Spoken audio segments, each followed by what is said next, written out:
believe in divorce. Right. I'm sorry. Come here. Come here, baby. I'm thirsty.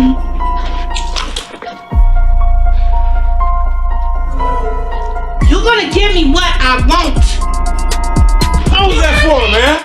Oh my goodness. So remember I told you guys that I'm excited and I saw the movie called Blind Trauma and I said I would love for them to come on and let me interview. Badam, badam, badam. Look. So Blind Trauma is a movie that is now streaming on Tubi TV. It is it has a little bit of Fatal Attraction in it, some churchness in it, you know, and it is all, and it seems like to me, and I'll let you guys talk and say, matter of fact, let me go ahead and introduce you folks. So they're like, well, all right, I want you to introduce yourself. We'll start with Theo, who you are. And by the way, he's been on the show plenty of times. And this is the first time he's coming on since the name change. So I'm excited about that. So we'll start with Theo, and then we'll go to the next person and to the next person. All right, I'm Theo Bray, and I am the writer, director of the film Blind Trauma. I also play the lead male character of Jay in the movie. Cortina, if you want to go. Awesome. My name is Cortina Jackson, and I played the role of Destiny in the movie, and also had the pleasure of being a contributing writer to some of these things that have happened. Yeah. Okay. Thank you for having me. Oh, look, I'm excited. I'm sitting here like, I'm very excited. And who's this beautiful young lady over here? Hi, my name is Ransheika Thompkins, and I play Nia, Pastor Jay's wife. See, y'all don't know why I'm doing this, or if you saw the movie, you'll be doing that too. Right. Let me tell you something. I'm gonna tell you how I feel about the movie. I love it. Okay. And I love it for so many different reasons, because it's a lesson in there. It's also, you know, it's also makes you laugh, but it also makes you go, okay, you know. So I love everything about that and everything. So I'm going to start with Theo, and I'm going to have him tell you guys about the movie and what it's about.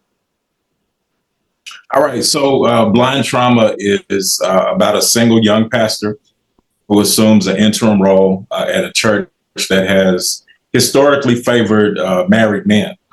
And so he's fighting against the status quo, and there's some pressure that comes with that.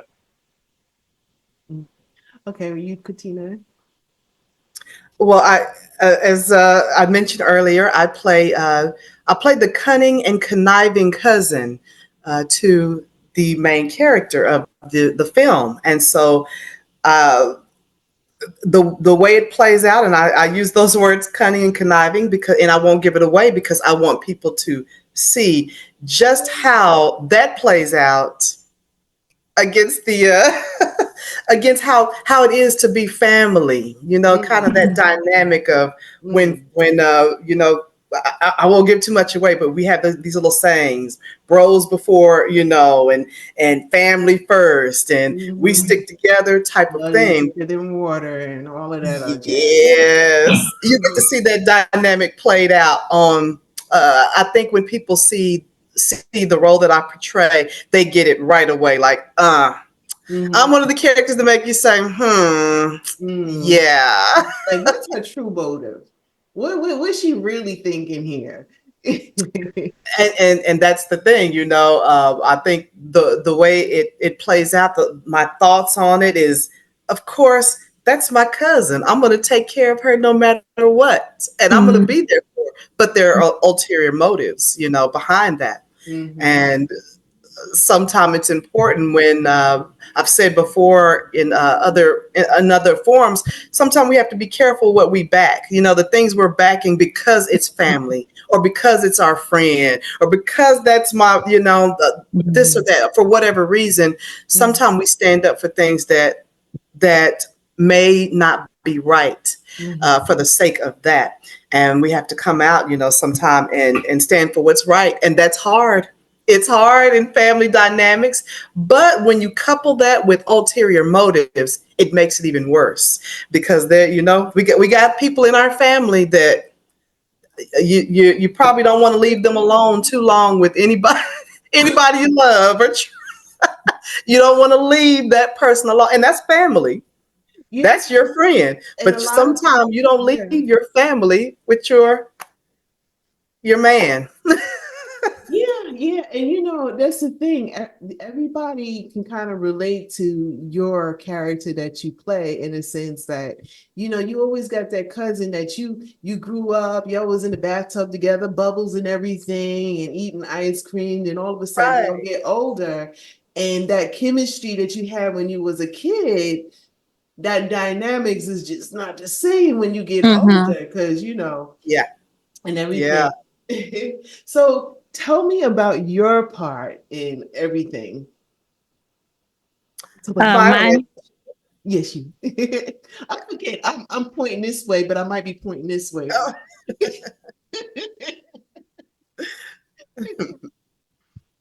Oh.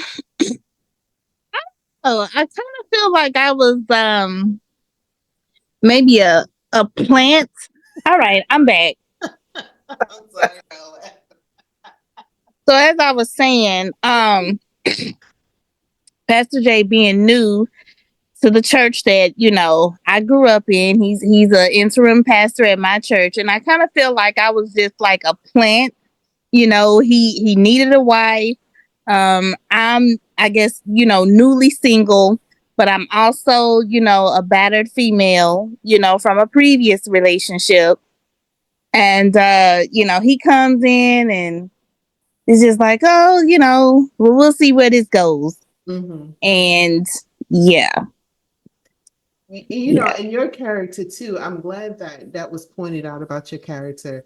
And I like the way that it was, you guys, first of all, watch the movie Blind Trauma, and the name explains the movie to the T. And that's another reason why I love the movie. Your character, I'm glad that it was highlighted, because not every woman who's battered is malicious, but because of the fact that she was battered caused her to, her brain is reprogrammed to handle things much differently. Right. And, so I'm glad that was pointed out in your character in that movie and everything.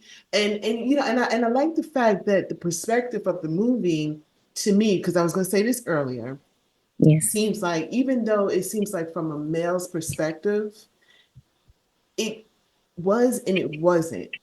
And I like the fact that it was like, a lot of times we think the guy is undoing all of this stuff in the relationship, where in fact he's a good guy, but he's in a situation where the woman he's with is just, she can't open and allow him to love her because of everything she went through.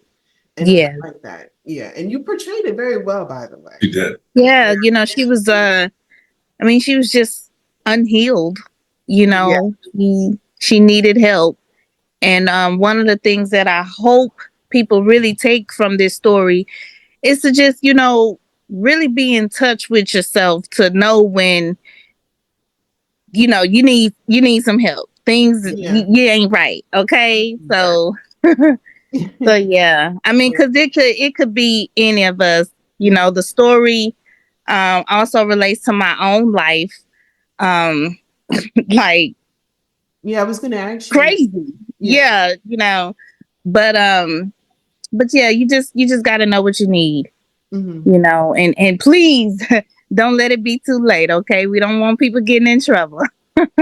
So yeah. Oh goodness. And Theo, your part that you play, like I was saying before, is you weren't this bad bad person. You would just, you know, pastor coming into the congregation, like you said. Oh, I feel like I'm telling too much, but tell me your perspective. Well, this is based on true life events. So Okay. this is my this is my story on camera, loosely based. We embellished some things for you know, for the movie, but this is my story. You know, where I went on the ride of my life and I didn't have to, and you know, hooked up with somebody, and you know, you have a lot of women that think that they can fix men, Right. but I was a man who thought I could fix a woman. Mhm. Mm, mm, And and it was wrong of me to think that, and I paid for it. yeah, yeah, yeah. You know, wow. I like that statement that you said that, you know, you're trying to fix somebody, but you kind of pay for it at the end. Is like no, is it no good deed, or you know, type of situation. And oh my gosh. So Bettina, the sister of I'm sorry, the character of Cousin. the cousin, I'm about to say the sister, but you are Yeah. the sister, okay. The character of the cousin, you know, like we were talking a little bit before, where the cousin just seems to that frenemy, that love-hate situation. Do you have Yeah. anything to say to that? You know, I've been on so the character, not that I related to it personally, but I know that it has happened. Uh, I came from domestic violence. And so a lot of the things that I saw, I've seen it before in other situations. Of course, um, in that instance, I was the victim. So I had family who sided with me, but also I saw family that sided with him. I saw supervisors who were patting him on the back saying, "Oh, it's okay. It happens to the best of us," Mm, you know, that kind of thing.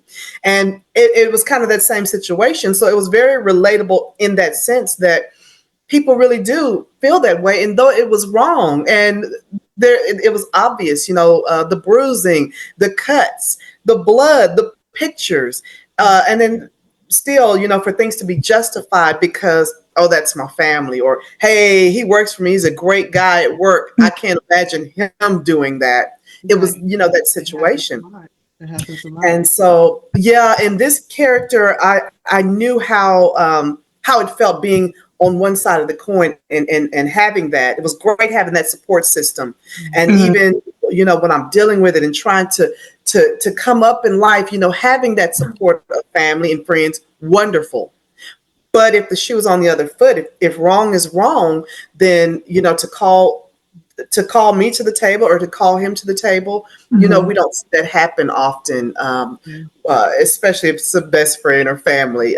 Mm, It's just this supportive, we'll stick together. I know you're wrong, but hey, pick yourself up. Try it again. Get back out there. And, you know, and I don't want to speak for men, but I have a lot of brothers and cousins, and they're like, Mhm. get back out there. There's plenty of fish in the sea. And, you know, right away, without the man healing, or without even myself healing, your friends and family want to pick you up and say, hey, don't lay down and take it. Just get on up and get back out there. And like Ransheika was saying, we're not healed. We're not ready yet. And we go back out there and meet someone. Now we're bringing baggage into a relationship that did not belong.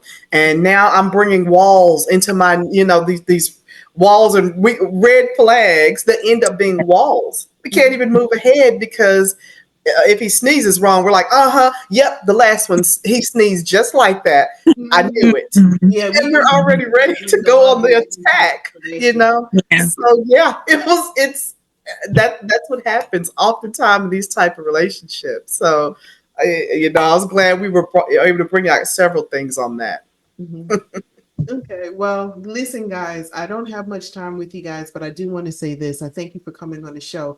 I do want you to come back on the show again, but I do have to ask this question because a lot of folks were like, wait a minute, is there going to be a part two?